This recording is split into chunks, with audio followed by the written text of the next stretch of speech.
When in the course of human events it becomes necessary for one people to dissolve the political bands which have connected them with another, these words begin one of the most influential texts of the 18th century, the Declaration of Independence.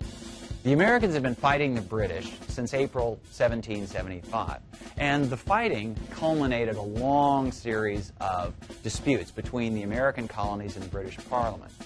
The Americans contended that they were defending their rights as Englishmen.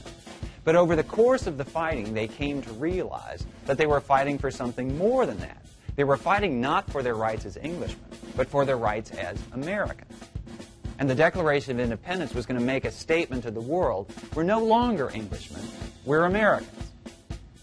In June of 1776, the Congress formed a small committee to draft a document proclaiming independence from England. John Adams, Benjamin Franklin, and Thomas Jefferson of Virginia led the committee.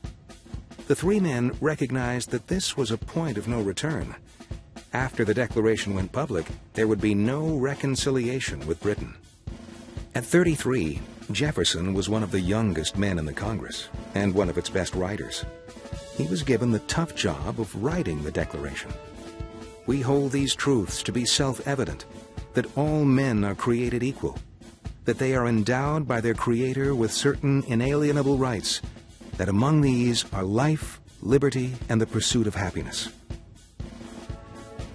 Jefferson wrote the famous 1,328-word Declaration in just a few days. That whenever any form of government becomes destructive to these ends, it is the right of the people to alter or abolish it. Nobody had ever done this before. Nobody had created a nation from another nation or an empire. Nobody had said, we're no longer part of you, we're a nation on our own. The Declaration of Independence was one of the boldest steps any people had ever taken in history until then. On July 4th, the Continental Congress approved the Declaration of Independence by a unanimous vote. That night, the Congress quickly printed copies of the Declaration to be distributed across the colonies. And when they arrived in any village or town, they were read, and people would gather around and listen.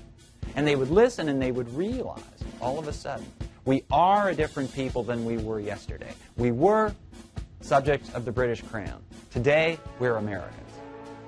The Declaration was not actually signed by the delegates on July 4th, but several weeks later, John Hancock was the first to put his signature on the historic document. It was a somber moment. Those signing were now traitors, and there was no turning back.